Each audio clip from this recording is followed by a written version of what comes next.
nombre poderoso de Jesús de Nazaret. Amén y amén. Aleluya.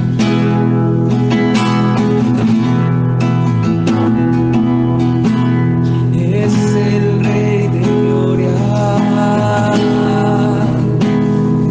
me persigue con su amor, me asombran sus palabras, susurrando en mi interior. Mi conciencia me recuerda, necesito su perdón. Él es el Rey de Gloria, Hijo de hombre, Hijo de Dios,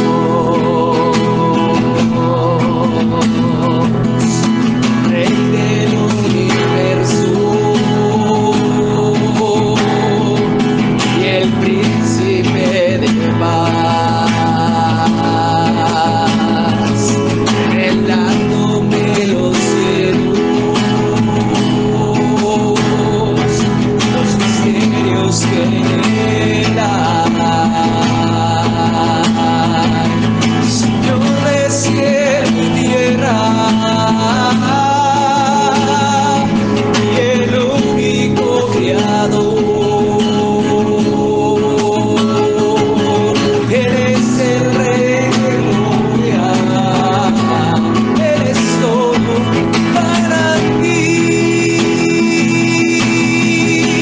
Su nombre es Cristo,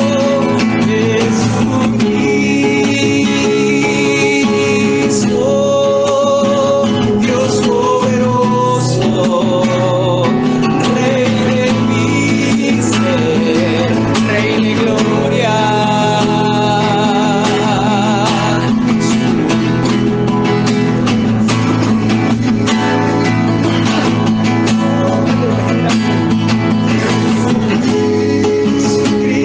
Jesucristo,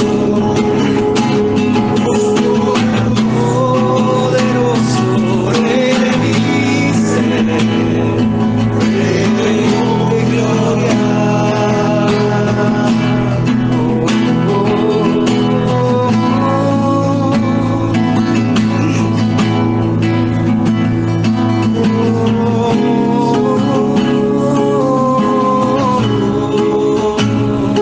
Tú eres el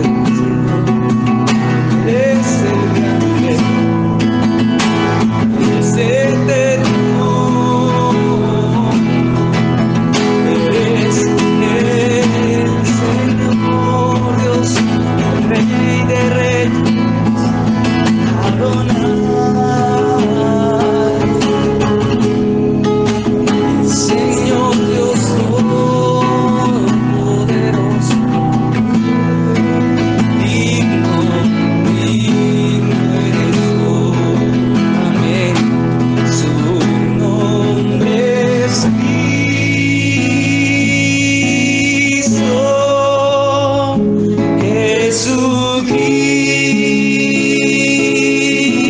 Jesucristo, Dios poderoso, Rey de mi ser, Rey de gloria.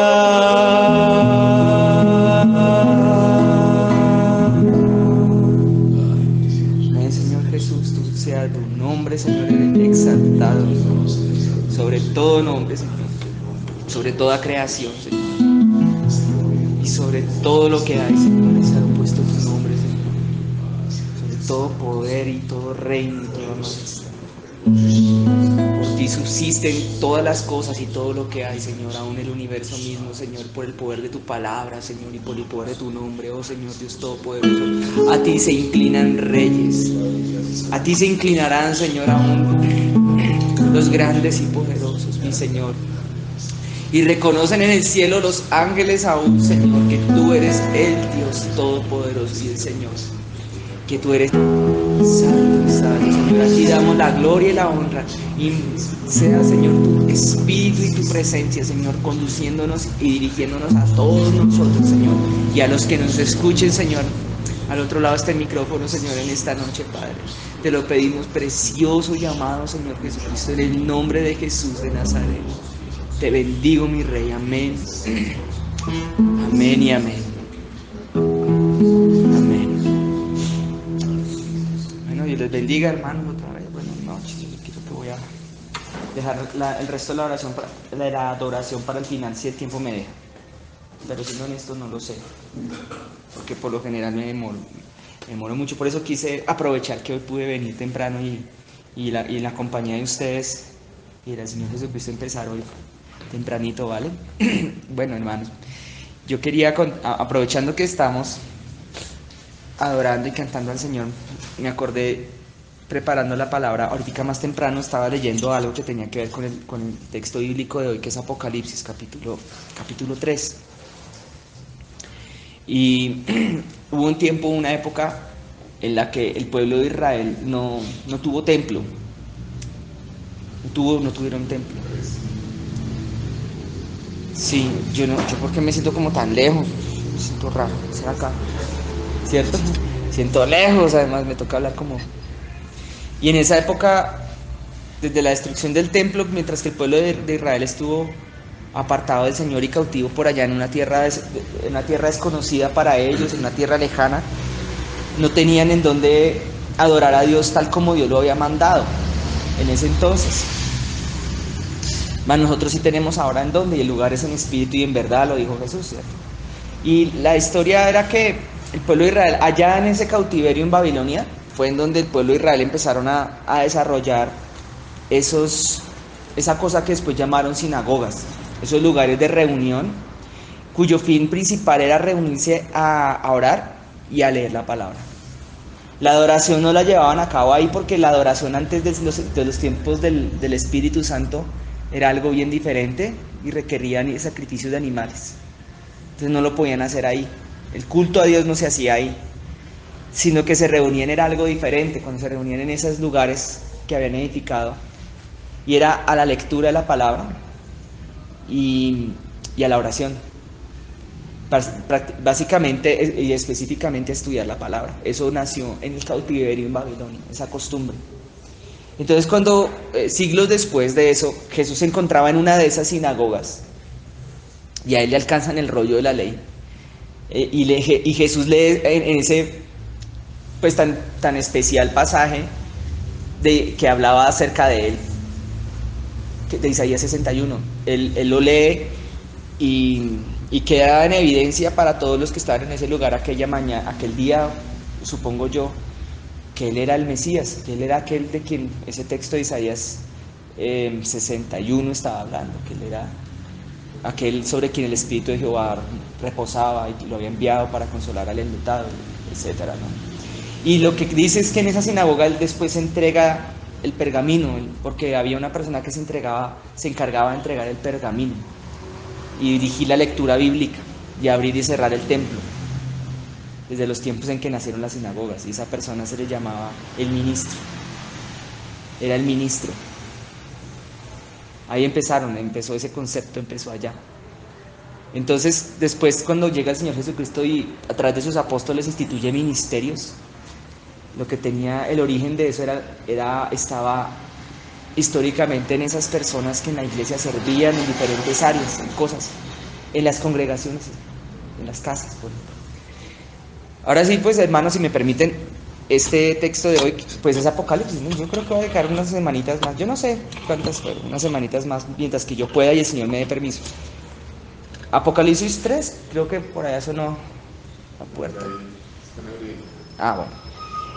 Hoy le toca el turno a la iglesia de Filadelfia. Pero quiero hacer un resumen, no solo para nosotros que estamos acá. La iglesia de Filadelfia está de hecho a partir del versículo 7 del capítulo 3 de Apocalipsis. Quiero aprovechar, hacer un breve resumen de de las otras iglesias que había a quienes Jesús les había hablado. Un resumen rápido. En el capítulo 2, la primera iglesia, la de Éfeso, que era la iglesia que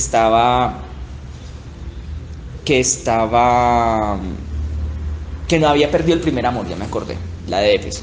La segunda era la de Esmirna, que era la que estaba bien, pero pasando por momentos difíciles, pero estaba bien delante de los ojos del Señor. Era como hasta este punto había sido la iglesia más ejemplar de todas, pero estaba pasando por dificultades. Luego venía la de Pérgamo y Tiatira, que tenían problemas con la doctrina de Balaam y de Jezabel respectivamente. Luego había seguido con la de Sardis, que era una iglesia que estaba dormida, era la iglesia que hacía muchas cosas pero estaba dormida. Y ahora sí finalmente llega la de Filadelfia. La de Filadelfia es una iglesia que entre tantos regaños pareciera como no estar tan mal parada en medio de todas las demás. Entonces vamos a leer lo que les dice el Señor a la iglesia de Filadelfia, ¿vale? Dice el versículo 7 de la siguiente manera: escribe al ángel de la iglesia en Filadelfia, al pastor, al mensajero de la iglesia, al apóstol, a aquella persona que está a cargo de la congregación. El Señor Jesús le dice a Juan, mándale esto. Y le dice, esto dice el santo, el verdadero, el que tiene la llave de David, el que abre y ninguno cierra, y cierra y ninguno. A Jesús se está presentando acá, antes de entrar en el contenido del mensaje a Filadelfia, resulta muy útil en este momento mirar cómo Jesús se está presentando. Él se presenta de una manera diferente a cada una de sus iglesias. Y en esta ocasión, Él se presenta de una manera que solo los que hubieran estado hubieran estado en los tiempos del rey David, o muy untados de la palabra de Dios en el Antiguo Testamento, podrían entender lo que en profundidad pues Él les estaba queriendo decir en esta ocasión, cómo Él se presenta.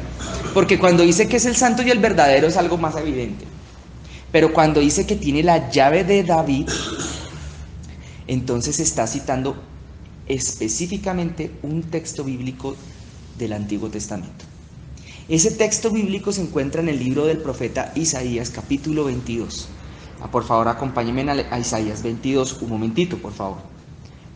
De paso, para los que nos escuchen, si alguien tiene la oportunidad de estar escuchando esto y tener una Biblia a su mano, y quiere hacerlo con nosotros también, lo puede hacer.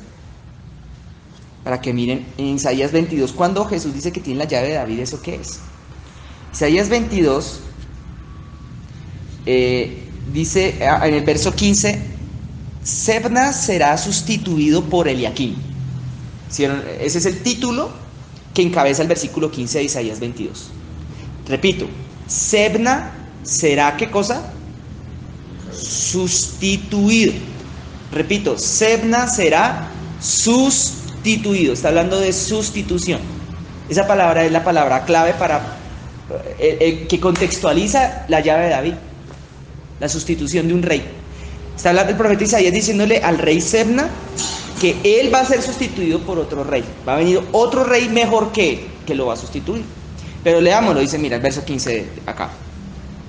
Jehová de los ejércitos dice así: ve, entra a este tesorero, a Sebna, el mayordomo, y dile: ¿qué tienes tú aquí, o a quién tienes aquí, que labraste aquí sepulcro para ti?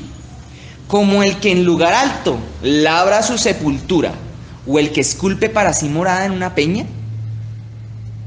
Está hablándole a un rey que estaba cavando, o estaba aparentemente haciendo algo en donde estaba cavando para guardar o retener riquezas. Tal vez estaba hablando un rey avaro. Y él dice en el versículo 17: he aquí que Jehová te transportará en duro cautiverio, y de cierto te cubrirá el rostro. Está el Señor profetizándole a través del profeta Isaías a un rey de aquel entonces que iba a perder el reinado, que iba a ser llevado cautivo, esclavo o exiliado. Entonces, en el verso 18 dice que te echará a rodar con ímpetu, como a bola por tierra extensa. Allá morirás, le dice el Señor, y allá estarán los carros de tu gloria. Oh, vergüenza de la casa de tu Señor. Y te arrojaré de tu lugar, y de tu puesto te empujaré. Cuando el Señor hablaba en el profeta Isaías y en el profeta Jeremías, era costumbre del Señor hablarle a los profetas, a través de sus profetas, a los reyes que estaban gobernando, tanto en el reino de Judá como en el de Israel, que era en lo que se había convertido el otrora glorioso reino unificado del rey David. Se ha separado en dos reinos a través de sus nietos, después del reinado de su nieto. Y entonces Dios enviaba profetas a hablar a los reyes. Cuando tocaba a reyes buenos, era buen tiempo para el pueblo de Israel, porque eran temerosos de Jehová. Pero cuando eran malos reyes, eran malos tiempos para el pueblo de Israel. Y a causa de los malos reinados es que después llegó la cautividad para cada uno de esos reyes, tanto en Judá como en Israel. Entonces el Señor se molestaba más de una vez con los reyes y les mandaba profetas a hablarles. Una de las cosas también bonitas que tienen las funciones de los profetas en medio del pueblo de Israel hasta el día de hoy. Son enviados y le hablan a los reyes también.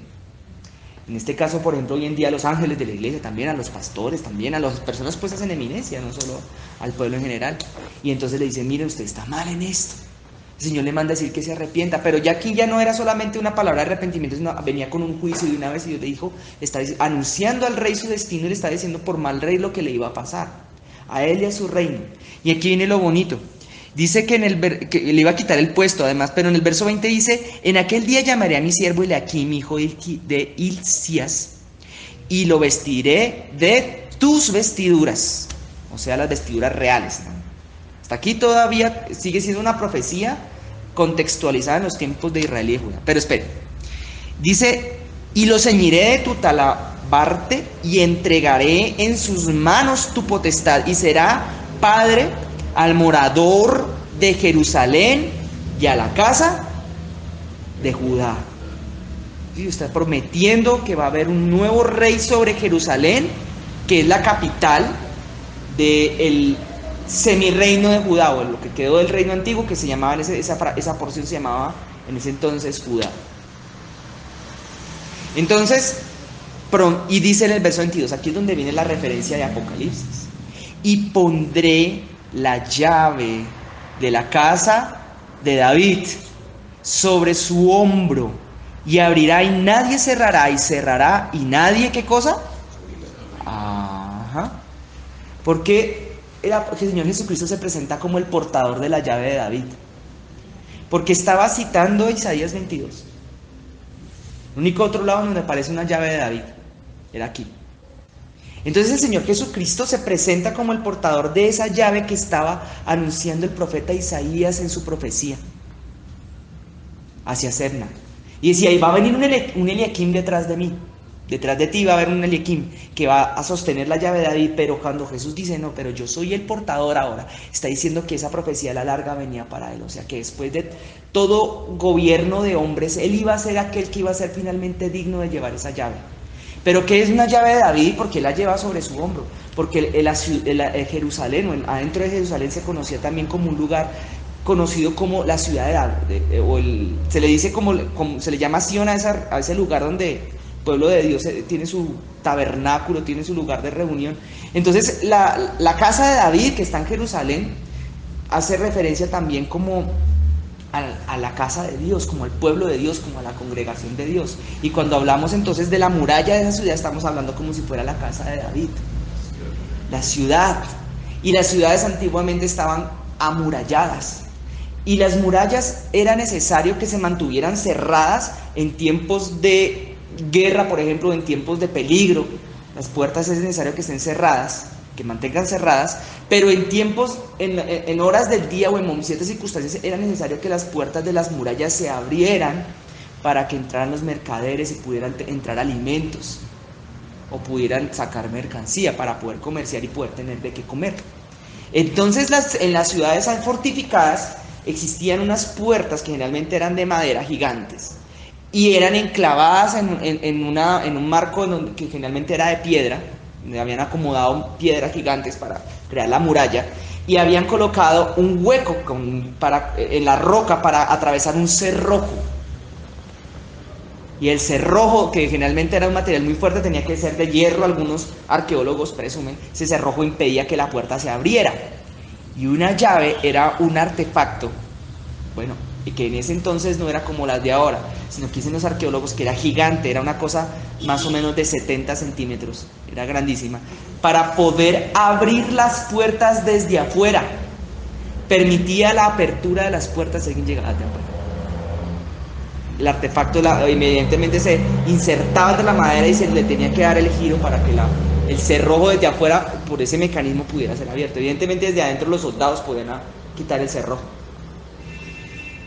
Entonces, cuando hay una fortificación, la Biblia no dice acaso que nosotros también, cuando venimos a la presencia de Dios o en el gozo del Señor, que eso también constituye una fortaleza para nosotros. Nuestras vidas son, en una manera espiritual, son una fortaleza, son una fortificación. La iglesia en general es una fortificación también. El pueblo de Dios está como rodeado por una muralla espiritual. Entonces, Cristo es el mismo que le está diciendo, bueno, miren, este era un mal rey, a este mal rey le voy a quitar la llave, pero algún día la voy a llevar yo, decía, estaba desde ese entonces diciendo el Señor, voy a ponerla sobre un mejor rey. Eso significaba tener la llave de David. Se presumen los arqueólogos que era tan grande que tocaba cargarla sobre el hombro. Entonces mira cómo termina esto. En el 23 dice, y lo hincaré como clavo en lugar firme, y será por asiento de honra a la casa de su padre. ¿No se nota de pronto lo mesiánico en esto, como si estuviera hablando del Señor Jesucristo también? Colgarán de él toda la honra de la casa de su padre, los hijos y los nietos, todos los vasos menores, desde las tazas hasta toda clase de jarros. En aquel día, dice Jehová de los ejércitos, el clavo hincado en su lugar firme será quitado, será quebrado y caerá, y la carga que sobre él puso se echará a perder, porque Jehová habla. Volvamos rápidamente a Apocalipsis 3 nuevamente.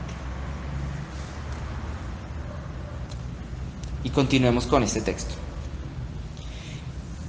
Ahora, fíjate que quiero preguntarles más bien, si ustedes se fijaron, ¿cuál es la característica de la llave de David?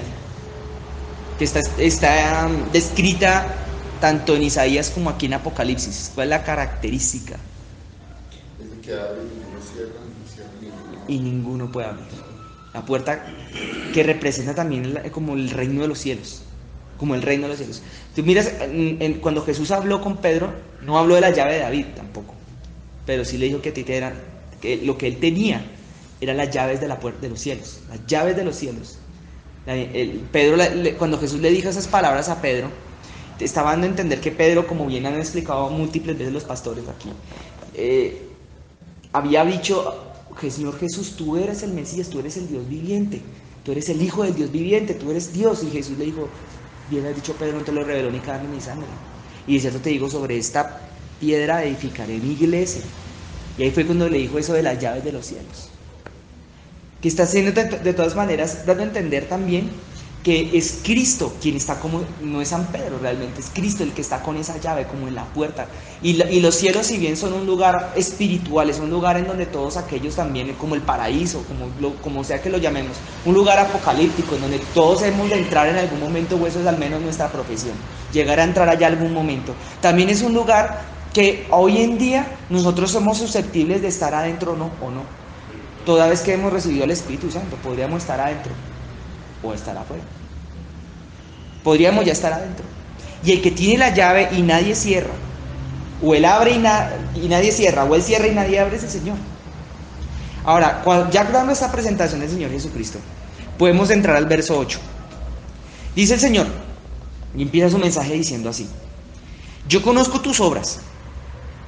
He aquí, he puesto delante de ti una puerta abierta. Otra vez vuelve a hablar de puertas, ¿no? La cual nadie puede cerrar, porque aunque tengas poca fuerza, has guardado mi palabra y no has negado, ¿qué cosa?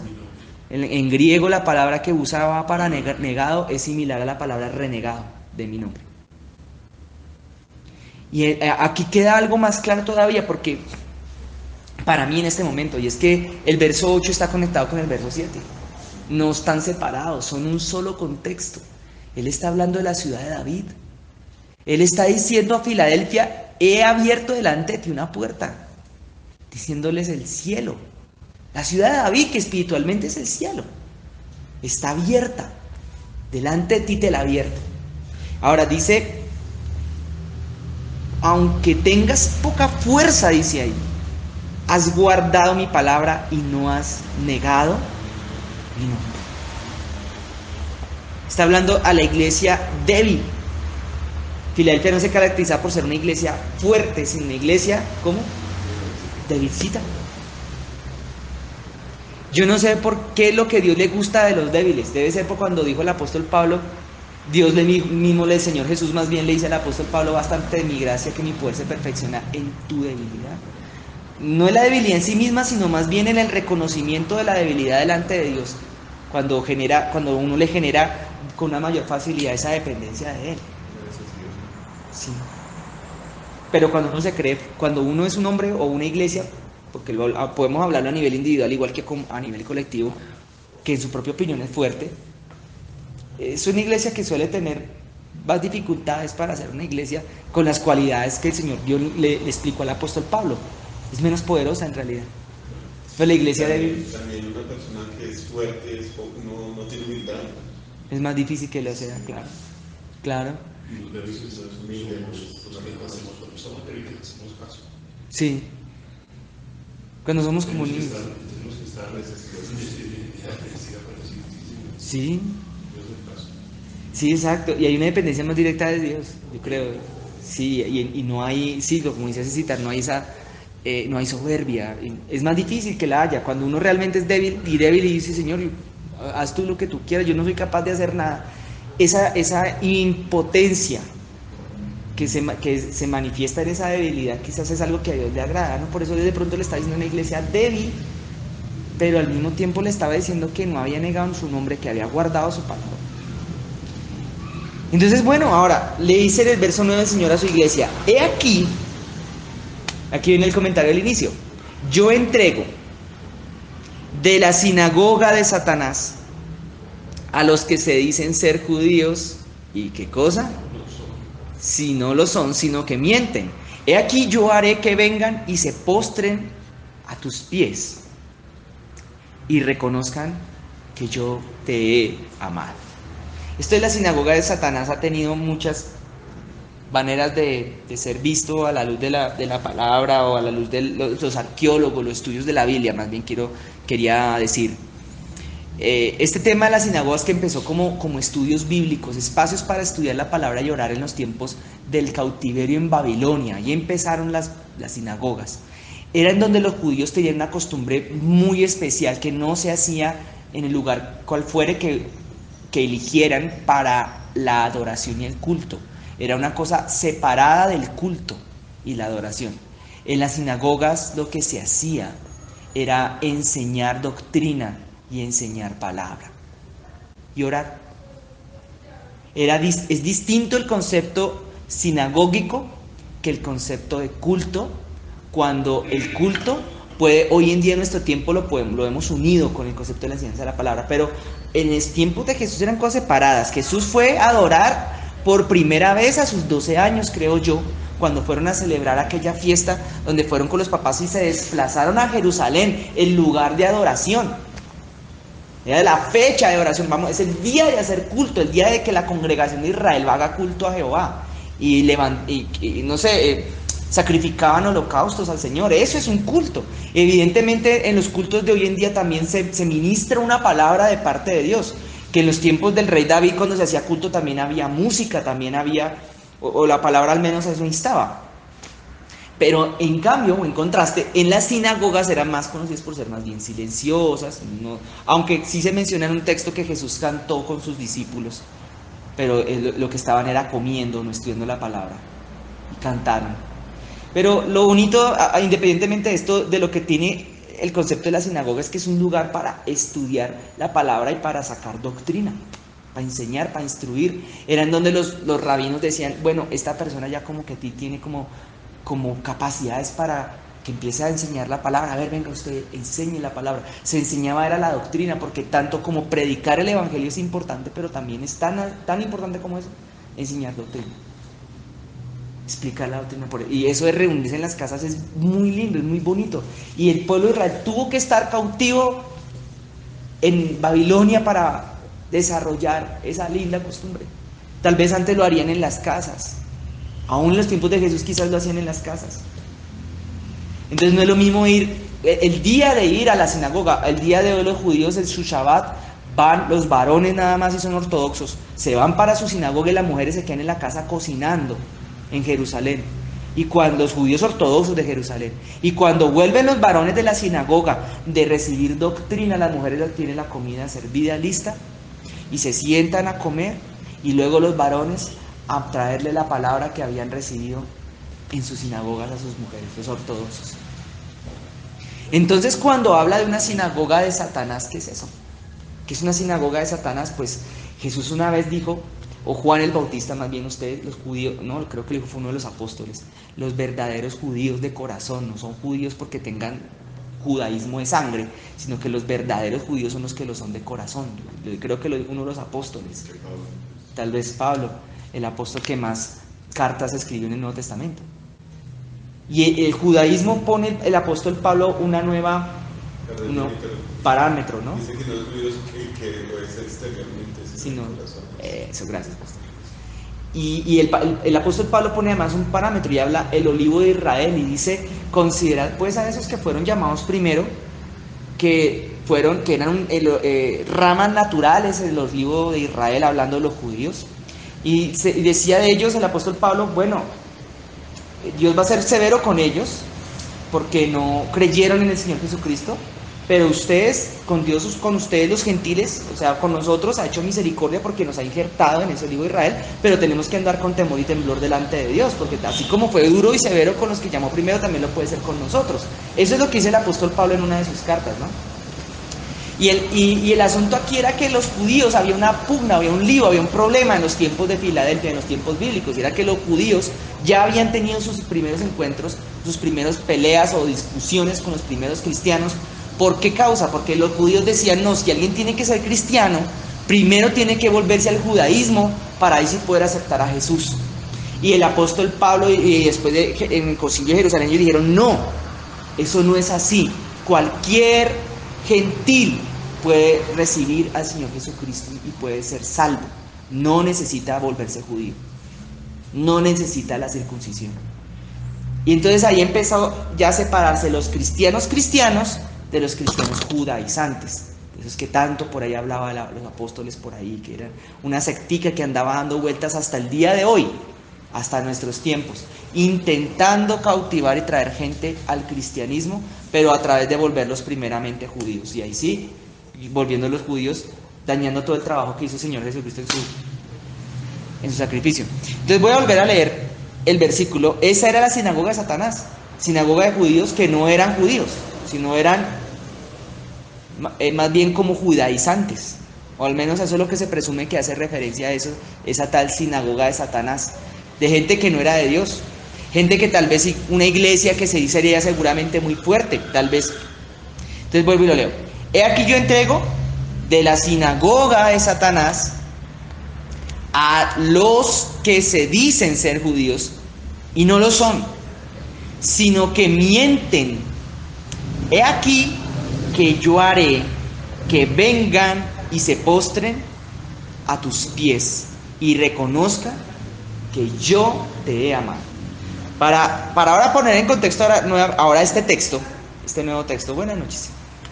Ahora hay que ir al libro del profeta Isaías, pero en el capítulo 60, ¿vale? Vamos al 60 de Isaías, por favor.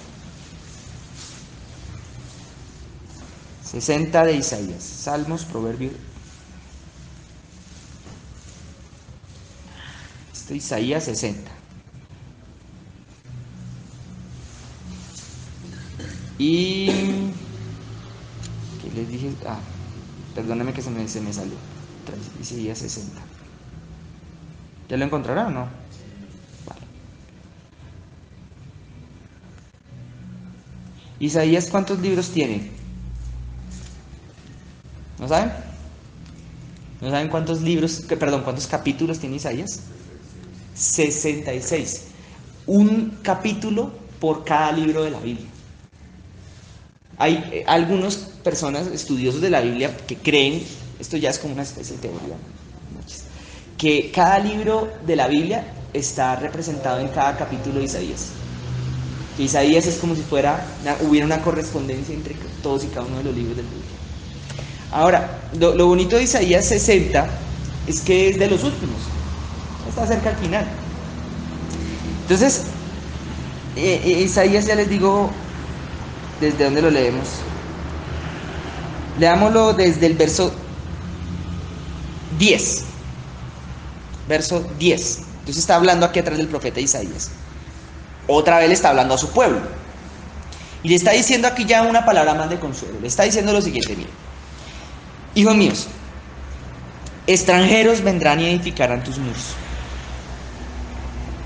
De hecho, mira, perdóname, Isaías 61 dice, levántate y resplandece porque ha venido tu luz.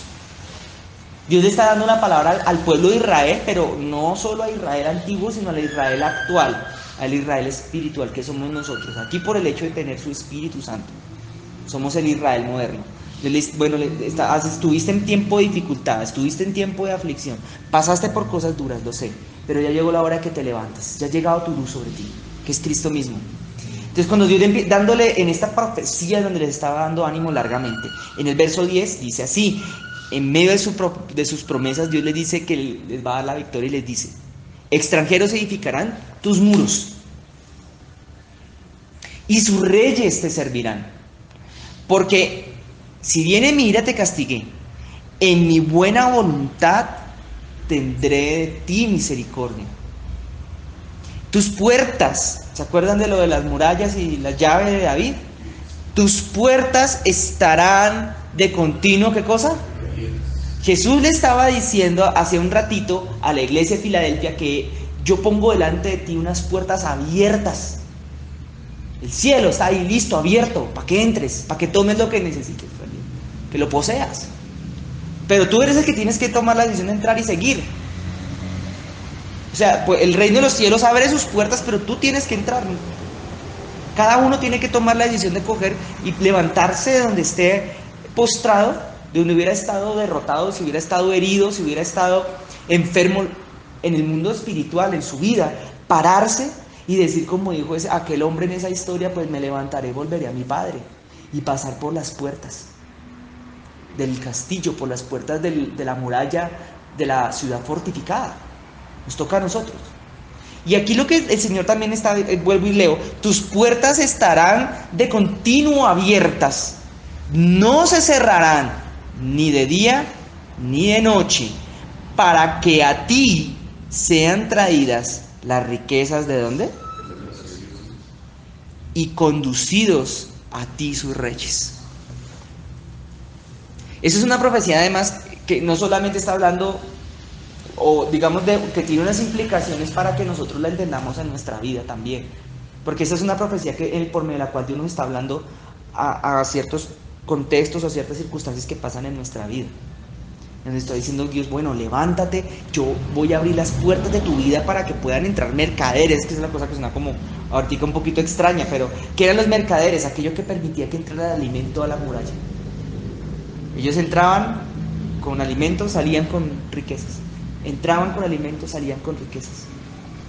También esto se va a llevar a cabo, claro está, esta profecía cuando al final de los tiempos la nueva Jerusalén esté sobre la tierra, o eso es lo que habla más o menos Apocalipsis 21, y ahí es donde se vuelve y se dice estas mismas palabras, estará de continuo las puertas abiertas y de todas las naciones de la tierra irán y llevarán allá tributo al Señor Jesucristo. Pero entonces dice que no se cerrará ni de día ni de noche para que a ti sean traídas las riquezas de las naciones y conducidos a ti sus reyes, porque la nación o el reino que no te sirviere perecerá y del todo será asolado. La gloria del Líbano vendrá a ti, cipreses, pinos y joven juntamente para decorar el lugar de mi santuario, y yo honraré el lugar de mis pies. Vendrán a ti, ¿qué cosa? Humillados los hijos de aquellos que te afligieron, y las pisadas de tus pies se encorvarán. Si dice las pisadas de tus pies, perdón, disculpe que lo leí mal, y a las pisadas de tus pies se encorvarán todos los que ¿qué? Te escarnecían, y te llamarán ciudad de Jehová, Sión del Santo de Israel. Hubo un hombre en toda la Biblia que por excelencia fue experimentado en quebrantos y fue sufrido. ¿Quién fue ese hombre? Señor Jesucristo. Así tenía que ocurrir para que nosotros pudiéramos estar con vida hoy y no muertos. Y dice la palabra de Dios que él fue un hombre a quien sufrió, o más bien a quien se le propinó aflicción, a quien sufrió escarnio. Esa palabra era para él, pero no solamente para él, porque cuando volvemos a Apocalipsis en un ratico, Apocalipsis, el Señor Jesús ahora se lo está hablando a los suyos. Todo aquel que haya pasado por el sufrimiento y haya sido lastimado por los seres humanos, pero estando en Jesús, va a sufrir el mismo destino que sufrió Jesús. Y no estoy hablando de la cruz, sino de la resurrección también, de la exaltación. Quiero explicarlo, no en un sentido literal. Todo aquel que pasa por un calvario en su vida, donde hubo menosprecio de parte de las personas, donde hubo escarnio, como lo dice aquí en esta palabra, donde hubo aflicción, pero lo estaba pasando en Jesús, agarrado de la mano del Señor Dios Todopoderoso. ¿Qué es andar agarrado de la mano de Él? Pues en oración, en la presencia de Él, caminando según sus principios y sus parámetros que están descritos en su palabra, confiando en Él, teniendo fe y esperanza en Él. Le va a esperar lo mismo, la misma gloria, la misma victoria que Él, porque Él es un Señor que es justo y da victoria. Entonces, este texto de Isaías exactamente es el que Jesús estaba citando. Estaba diciéndole a su iglesia de Filadelfia, así como en los tiempos de Isaías, yo hablé a mi pueblo y le prometí a mi pueblo que iban a venir humillados otra vez ante ti todos aquellos que te hacían escarnio, y cuando tú camines ellos se van a encorvar. ¿Sabes qué es eso? Que se van a agachar la cabeza. ¿Me entiende esta cosa? Cuando Jesús se dice de Él aquí en Isaías, y luego quedó constatado cuando en los evangelios, cuando le sucedió, que cerró su boca y que como un cordero enmudeció y se fue al matadero, pudiendo responder, pudiendo hablar, pudiendo defenderse. No lo hizo, sino que cayó, porque Él entendía que cuando pasara la película y rodara la película, pasara el tiempo, si Él guardaba silencio y callaba y encomendaba la causa a aquel que podía juzgarla justamente, tarde o temprano el Padre que estaba en el cielo lo iba a colocar en alto. Y aquellos que hicieron escarnio al Señor Jesucristo algún día irán ante Él, y muchos en ese tiempo lo hicieron, pero algún día irán ante Él y tendrán que inclinar su cabeza hacia Él. Hay una parte, creo que está en Isaías, que le dice una canción, que dice, y callará de amor y cantará por ti. Que también está en Isaías. El Señor está en medio de ti, poderoso. Se calló y no habló para nada. Sí. Callará de amor. Sí, se regocijará sobre ti con cánticos. Y la idea de esto es que, o de leer este texto esta noche, no es solamente pues ver que cómo fue la cosa con el Señor Jesucristo y cómo se cumplió esta profecía con Él, o que se va a cumplir. Verá, toda rodilla vendrá, incluso los que murieron, y tendrá que inclinarse otra vez resucitada, inclinarse ante Él, decir sí Señor. Pero los que escarnecieron, todo aquello que hubiera escarnecido no solamente a Él, sino a nosotros, porque hay una cosa aquí que se deduce de esto, y es que el Señor Jesús dejó en claro que cuando alguien nos perseguía a alguno de nosotros, si es que somos iglesia de Jesús, si es que tenemos el Espíritu de Dios, no se lo está haciendo a nosotros, se lo está haciendo a Él. Él lo dejó muy bien claro. Cualquiera que hiciere con alguna de estas cosas, a alguno de estos pequeñitos, me lo está haciendo a mí, dijo Él. Y en otra parte le dijo al apóstol Pablo, ¿por qué me persigues a mí cuando persigues a mi iglesia?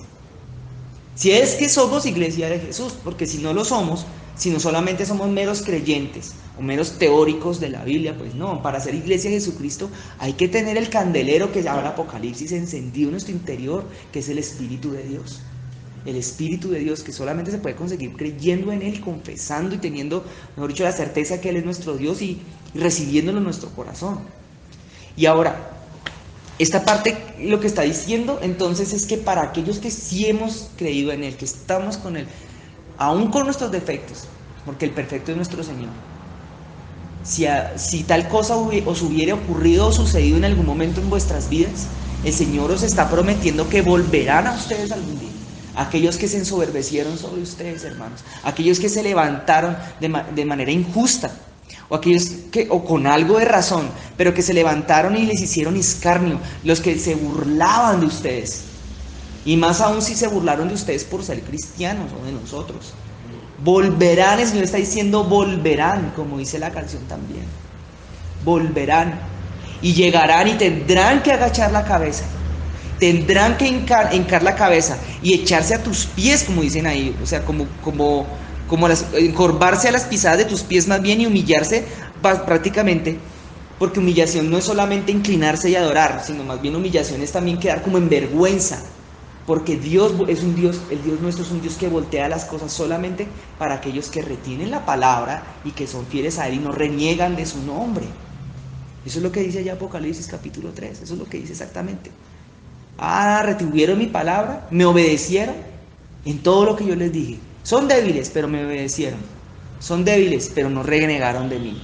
Voy a coger a estos que lo estaban afligiendo y los tenía por mucho tiempo, los tuvieron en aflicción y voy a voltear las cosas en mi momento, en mi tiempo. Eso Dios lo hace con los humildes. Y el que es humilde va a decir bendito sea mi Señor, pero no le va a caer encima a su otrore verdugo. El que es soberbio, ¿no? ¿Qué pasó a José? ¿Cómo le pasó a José, no? Perdonó a los dos hermanos. Volvamos a Apocalipsis 3.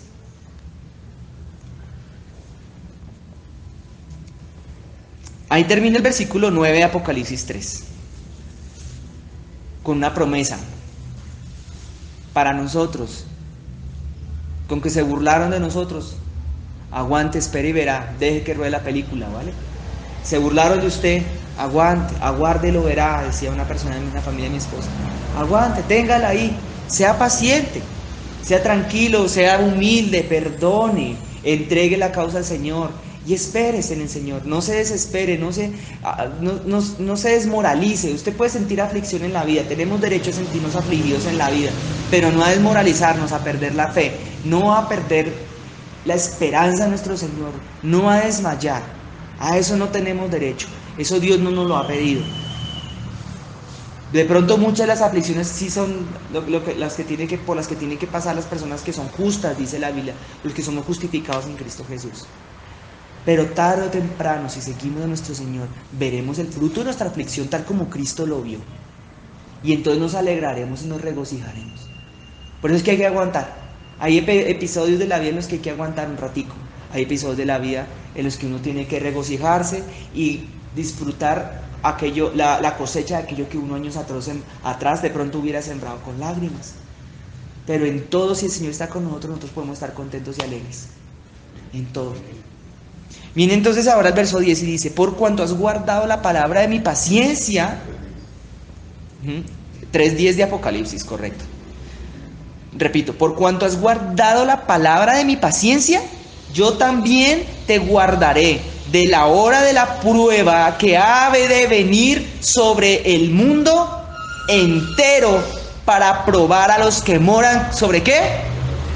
Bueno, aquí quiero hacer aprovechar para disertar un poquito del significado de estas palabras. El Señor aquí está anunciando a la iglesia de Filadelfia, no solamente, sino también a nosotros, que debido a que han guardado la palabra y han tenido paciencia, el Señor nos va a guardar de algo que Él denomina la prueba que va a venir sobre toda la tierra.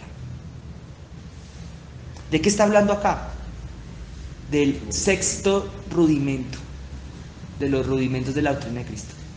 El juicio, no, ese es el último, el juicio eterno es el penúltimo. La resurrección de los muertos. No, del juicio eterno, sí. Está hablando de algo que va a venir sobre la tierra. Y Dios está diciendo que eso que va a venir sobre la tierra. Este es un pasaje que ciertamente tiene que ser interpretado a la luz de muchos otros pasajes que están en la Biblia, como por ejemplo Mateo capítulo 24, como por ejemplo Apocalipsis capítulo 21, como por ejemplo el libro del profeta Daniel en los últimos capítulos, pero este no es el momento de hacerlo, todavía no, por lo menos no a la luz de estos versículos. Pero ya que el Señor empieza a dar luces de lo que va a ser el desarrollo del libro de Apocalipsis capítulos más adelante, va a venir una prueba sobre toda la tierra. Pero esa prueba va a tener diferentes etapas, va a tener diferentes fases. Y una de las cosas que quiero aquí aprovechar para aclarar es que si bien Dios está prometiendo que va a guardar por lo menos a los cristianos que sean del estilo de Filadelfia, los va a guardar de esa prueba. En muchas partes del Antiguo Testamento la Biblia habla de la ira de Jehová o del día de Jehová. Y realmente a eso es lo que él está haciendo referencia ahí, pero no a lo que viene antes de la ira de Jehová o del día de Jehová, porque antes de eso va a haber una cosa que Jesús le llamó principio de dolores, y ese principio de dolores que está en Mateo capítulo 24, en eso sí va a estar Filadelfia o cualquiera de nosotros, si es que estamos hablando ya de cosas un poco más de los tiempos postreros. Y la confusión es que, como Dios dice en esta parte, también lo habla Jesús, Dios promete que va a guardar a su pueblo de algo terrible. Algunos creen que eso ha de interpretarse como que la iglesia no va a estar durante el tiempo del anticristo o algo así. Pero la verdad sea dicha, lo que generalmente se interpreta, realmente lo que se interpreta de acá es que, si lees Mateo 24, es que sí va a haber algo que se llama principio de dolores, pero la gran prueba que va a venir sobre la tierra va a ser, de esa gran prueba que va a venir después del arrebatamiento, en eso sí, los que sean arrebatados, que eso no lo habla acá, lo habla en otras partes de Apocalipsis, esos sí van a ser guardados. Los cristianos que sean como Filadelfia, filadélficos. Voy a terminar con el verso 11. No, voy a continuar, procedamos al verso 11. Mire que aquí leyendo la palabra, vamos leyendo y vamos sacando conocimiento y vamos sacando deducciones de cada cosita, ¿vale? He aquí yo vengo pronto, dice el Señor Jesucristo. ¿Y eso hace cuánto tiempo fue escrito? 1700 tanto, 1800 años tal vez, 1900 tanto años, 1800 y pucha años. Fue escrito hace mucho rato, alrededor del año 100, ¿no? Después de Cristo. Imagínate, alrededor, ¿no? Aproximadamente. Y él está diciendo, yo vengo pronto. Habrá muchos que pensarán, ¿no? Yo no sé si alguien lo habrá pensado, pero yo sí. Pero ¿por qué Jesús tanto decía que venía pronto y mira tantos miles de años que han pasado y no ha vuelto? Y allá decía que venía pronto, ¿y esto qué? ¿Por qué? Pero claro, él lo hablaba, pero cuando uno lee Daniel y lee Apocalipsis, uno dice, ah, claro, pero él dejó señales. No para saber la fecha y la hora, porque él dice igual que sobre aquellos que estén dormidos, él los va a coger desapercibidos, pero sí dejó señales para que uno estuviera atento cuando se iban acercando los tiempos. Y él dice pronto, pero yo me imagino que el Señor Jesucristo habla de esto y él vuelve otra vez, vuelve Juan de su visión y vuelve el Señor Jesucristo, y en la eternidad ya eso es pronto. O sea, yo creo que es muy posible que cuando Jesús habló esto con Juan, terminó de hablar con Juan, se sienta el Señor Jesucristo, se sienta en su mesa, estamos listos, y ya, y en el cielo pudo haber pasado solamente 1 minuto, 2 minutos, allá como no hay tiempo. Entonces igual sigue teniendo sentido que él vuelve pronto, porque 1 minuto en el cielo pueden ser 1000 años acá. No hay tiempo allá, no hay una relación con el tiempo allá. Pero igual cuando él dice esto, también él lo dice a nosotros, es para que entendamos también que él puede venir en cualquier momento, o bien porque él venga, o bien porque nos toque irnos. Ahora, he aquí yo vengo pronto precede a un consejo. Retén lo que tienes. Retén, le dice el Señor a los filadélficos, retengan lo que tienen. No lo suelten, hombre, no lo descuiden. Reténganlo, guárdenlo, ténganlo ahí. Para que ninguno tome tu corona. Eso tiene un significado, eso es profundo. Pero en las cosas de Dios, las cosas que Él otorga y que Él entrega en lo espiritual, hay que guardarlas, hay que retenerlas. ¿Cómo puede ser que todavía haya teóricos, estudios de la Biblia que estén convencidos de que la misma salvación que Dios entrega y otorga no se pierde? Cuando hemos visto en Apocalipsis como 30 evidencias, de lo poquito que hemos leído de Apocalipsis, que la salvación sí se pierde, que Dios puede borrar del libro de la vida a un hombre, y que aquí está diciendo que lo que tengas tienes que guardarlo y retenerlo hasta que yo vuelva, conservarlo, tenerlo. En eso están las recompensas también en el mundo espiritual. Uno a veces se pregunta, ustedes no se han preguntado, pero ¿por qué a mí esto nunca me llega? ¿Por qué nunca se me da esto? ¿Por qué tantos años luchando por esto y no se me da? ¿Por qué tantos años tratando y no logro o no alcanzo, o no se me dan las cosas. Bueno, puede que una razón sea esta, porque no has retenido, no has aprendido a retener lo que Dios te da. En lo espiritual, la unción, nomás empecemos por ahí. La doctrina, la palabra, las bendiciones, las promesas que Él nos da, eso hay que aprender a retenerlo. No sé si yo me entiendo, pero cuando el Espíritu Santo desciende y nos da unción y nos unge, como hoy un ratico nos empezó a ungir hace un ratico, unas horas, unos minutos atrás, eso hay que saberlo retener, hay que saberlo conservar, saberlo guardar, atesorarlo, valorarlo. Lo que Dios te hable, lo que Dios te dé, hay que aprenderlo es a valorar, no a tratarlo como un plato de segunda mesa, porque entonces el Señor dice que si tú tratas como algo, con menosprecio lo que Dios te da, Dios te lo quita tarde o temprano, más tarde que temprano, porque Él es tardo para la ira y pronto para la misericordia, y se lo entrega a otro. Otro va a tomar tu corona. ¿Qué pasa si un día, voy a ver si me pongo de ejemplo otra vez, porque me parece más sabio ponerme a yo de ejemplo, ¿vale? Me voy a poner a yo de ejemplo, de que yo cojo la guitarra y yo ministro con la guitarra porque un día el Señor me concedió eso, de ministrar en su casa, en su congregación con la guitarra, servirle a Él con eso. Pero un día yo dejo de venir y descuido la guitarra y la dejo de tocar y dejo de servir con la guitarra, o lo trato con menosprecio eso, y dejo de servir y dejo de pararle bolas. El Señor de inmediato no lo quita, pero llega un día en que Él dice, ay, pero este chino ya ni se aparece por acá. ¿Y yo qué voy a hacer con esto? Y el Señor dice, yo quiero bendecir a mi hijo con esto, pero Él lo ve con menosprecio. Entonces yo, ¿sabe qué yo voy a hacer? Yo voy a entregárselo a una persona que sí haya sido fiel, le voy a entregar su corona a otro. Miren, en mi vida he tenido que recibir coronas ajenas, usted no sabe. ¿Cuánta corona ajena? Harta. Hasta me estoy acostumbrando, me volví curtido en eso. Un poquito. Tengo que tener mucho cuidado con mi Señor cada día, caminar con rectitud y con temor, y se lo digo delante de Él, que yo también nunca venir a fallar, o venirme a echarme para atrás. Pero lo que yo quiero decir con esto es que en mi vida les quiero contar, no sé si a ustedes alguna vez les tocó recoger lo que alguien en un momento en el pasado abandonó porque lo miró con desprecio. Entonces tú lo recoges y uno dice, bueno, ya está chévere. Y pasan los años, y lo vi también mucho, y luego vuelven los que dejaron tirada la guitarra antes de mí, y miraban la guitarra y decían, ay, yo como quisiera la guitarra. Mira lo que boté.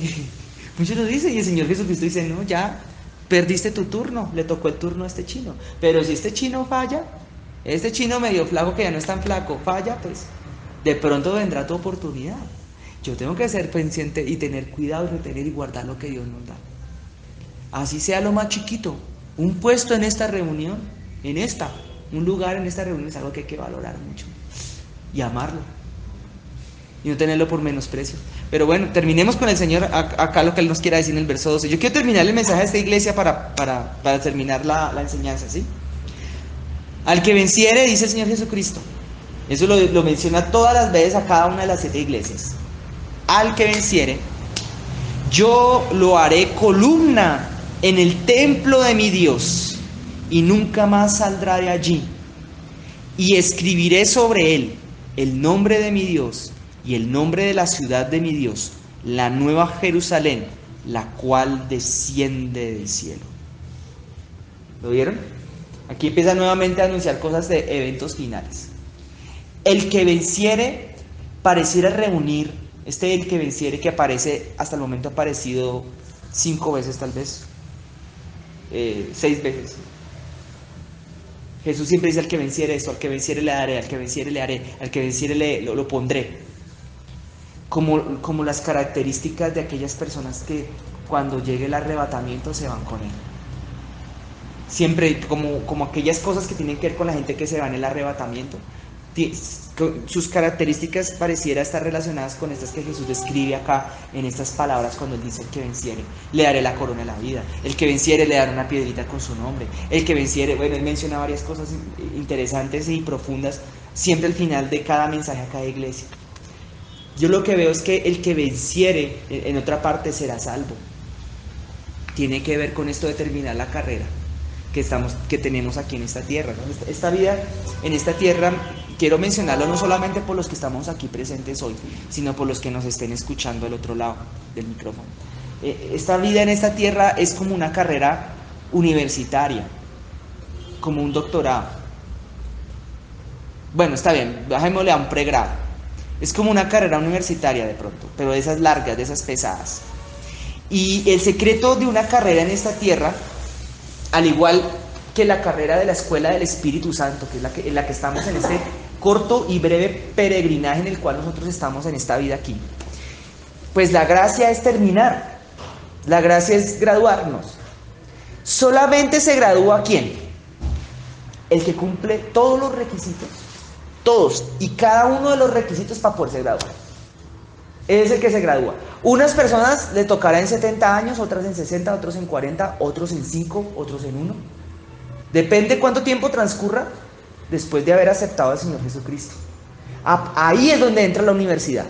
Es el día que uno es admitido, pero uno no sabe qué día acaba. Es la diferencia con una carrera profesional.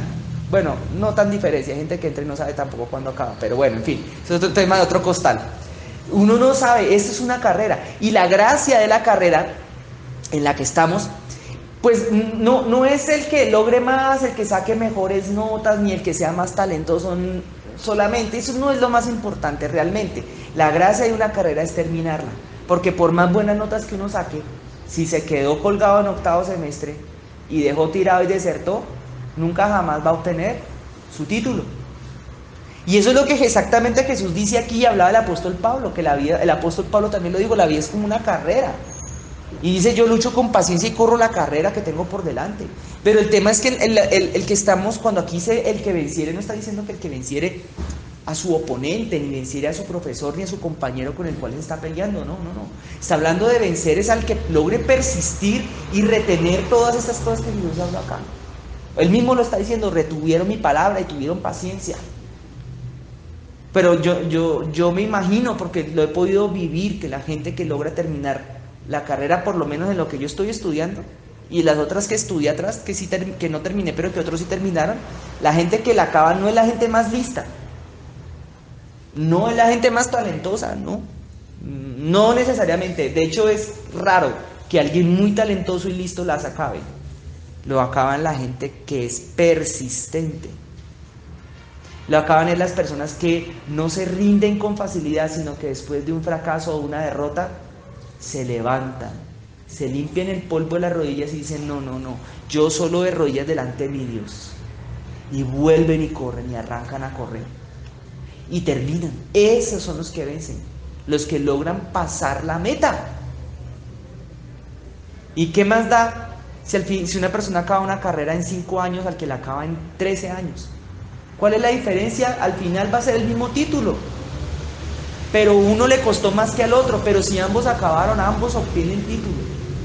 Unos de pronto les costará tiempo, otros les costará menos. No sabemos cuánto tiempo vamos a estar en esa tierra. Lo que el Señor nos está diciendo hoy es que Él quiere que nosotros no nos rindamos, sino que persistamos, que sigamos para adelante. Eso es lo que Él siempre da a entender cuando dice el que venciere, el que venciere, el que venciere. Aquí habla que lo hará columna del templo de Dios, que es la Nueva Jerusalén que está en el cielo, ¿no? Es por cuando aquellas personas que, si Dios no lo concede, y si haremos parte de ese grupo, se vayan en el arrebatamiento, en los tiempos postreros va a haber una ciudad que se va a llamar la Nueva Jerusalén, y vamos a estar adentro co-gobernando con Cristo sobre toda la tierra, y vamos a ser como columnas, como estandartes de esa ciudad. Ahora, dice aquí que en el versículo 12, no, ese ya lo leímos, de la Nueva Jerusalén que desciende del cielo, ¿no? Terminemos con el 13.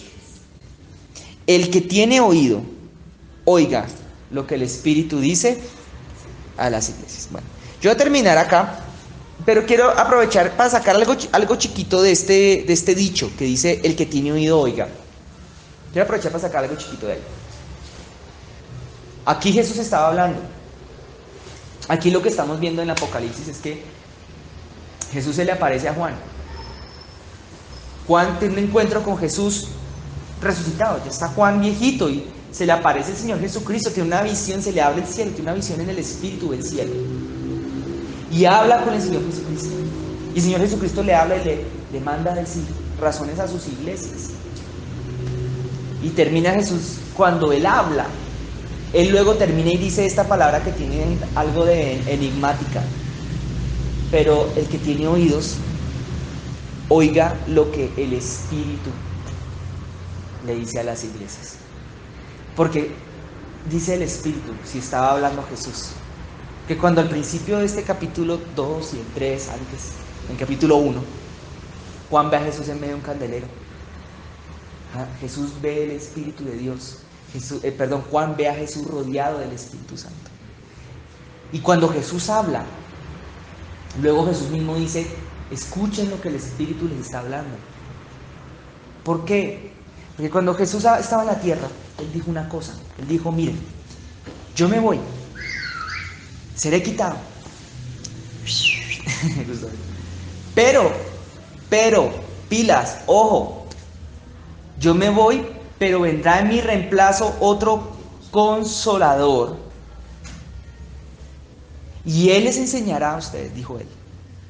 Les enseñará las cosas que yo he hablado.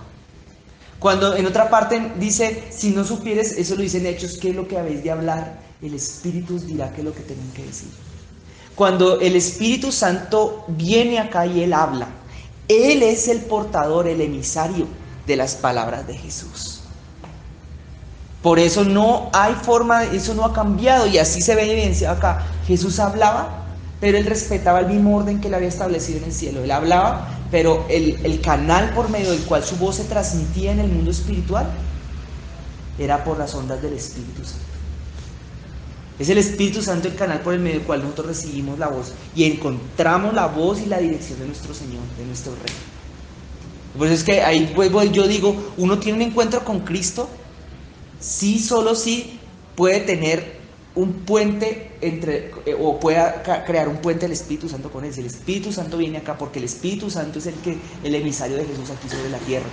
Él es el Espíritu Santo, es la persona que hace que esta reunión no sea una reunión religiosa, ni sea simplemente una disertación de unas palabras que están escritas en un libro, y lo vuelve algo espiritual, lo llena de poder. Me parece muy bonito que el Señor Jesucristo decía en alguna parte del Evangelio que las palabras de Él eran espíritu y vida. Amén. Decía el Señor, mis palabras son espíritu y son vida. Y cuando uno se pone a ver, y una persona que recibe el Evangelio recibe el Espíritu Santo, ¿no? Sí. Y es una cosa muy ligada, o sea, el Señor Jesús es muy ligado con el Espíritu, ¿no? Porque dice la palabra, dice Juan Bautista, que Jesús es el que bautiza con el Espíritu Santo y fuego. Pero el que no tiene a Jesús no tiene el Espíritu Santo, porque el que no recibe el Evangelio no recibe el Espíritu Santo. Amén. Entonces van ligados los dos. Van los dos juntos, sí. De hecho, la palabra declara que nosotros recibimos a Jesús en nuestro interior. Bueno, eso es parte del mensaje a la última iglesia, que es la Odisea. Nosotros lo recibimos a Él cuando creemos, confesamos y lo creemos. Recibimos el anuncio. El apóstol Pablo diría en Romanos 10 que lo podemos invocar. Cuando hemos creído en nuestro corazón y confesado con nuestra boca, dice el apóstol Pablo en Romanos capítulo 10, ahí lo podemos invocar. Y al invocarlo, ¿qué es lo que desciende? ¿Quién es el que se hace presente? El Espíritu Santo. Y ahí llega la fe. El Señor Jesús decía, el que cree en mí, como dice la Escritura, de su interior correrán ríos de agua. Pues será que son inseparables, es inseparable la persona del Espíritu Santo con el Hijo. Como un complemento, como que encaja, ¿no? ¿Okay? Yo las veces que he escuchado hablar al Señor Jesucristo no son tan frecuentes como cuando escucho cuando el Espíritu Santo habla algo por su propia cuenta. A mí me da la impresión de que cuando habla el Espíritu Santo, él habla mucho como... Él es la parte poderosa, la parte el portador del poder dentro de la Trinidad. Y es muy dado como a dar instrucción, por ejemplo, más como instrucción, pero... Por ejemplo, el Espíritu Santo es aquel que es más... donde proviene el poder, por ejemplo, cuando va a sanar a alguien o algo así. En cambio, el Señor Jesucristo es más como la realeza. Cuando Él habla es distinto, es un ambiente para mí diferente. Y cuando habla el Padre ya es otra cosa, totalmente diferente aún al Espíritu Santo del Señor Jesucristo. que es más el amor. Padre, la característica desde mi perspectiva, porque hablo desde mi experiencia, no solo desde la palabra, es el amor. En cambio, en mi experiencia, la relación con Cristo es más como lo glorioso, lo real que es. No hablo de real de verdadero, sino lo real de realeza. La palabra dice, yo soy el verdadero. Sí. Y lo real de lo no vi, sino lo real de lo que es como rey, quiero decir. Una realidad, sino de reinado. De reinado, sí. Y el Espíritu Santo le siento es el poder, la potencia, la unción. Bueno, yo creo que con esto puedo dejar por hoy esta disertación de esta palabra. Quiero tomarla con paciencia y dejar para dentro de unas semanas en el futuro, cuando el Señor me dé permiso, claro está, el mensaje a la Odisea. Bueno, no sé, si el Señor así me lo permite, claro está, porque no sé qué de pronto le dé por hablar o hacer otra cosa, pues así ya yo me someteré a lo que Él diga. Y con eso acabaría el penúltimo mensaje a las iglesias, que son 7. Bueno, entonces, ¿qué les parece? ¿Oramos un ratico? ¿Me acompañan ahora? Vale, listo. Padre precioso, Señor, de gloria, de misericordia, de poder y de amor, en esta tarde de noche, Señor, colocamos delante de ti, Señor, en tu presencia esta palabra que acabamos de ministrar. Y Señor eterno, Señor, no quiero pedirte otra cosa en este momento más que solamente hagas venir tu presencia y tu Espíritu Santo sobre todos y cada uno de nosotros. Y hagas que tu Espíritu, Señor, nos enseñe y nos acerque hacia lo tuyo. Que nos limpie, Señor. Solo tu Espíritu, que en ti, Señor, está solamente la capacidad, Señor, de que nosotros seamos limpiados, mi Rey. Pedimos eso esta noche,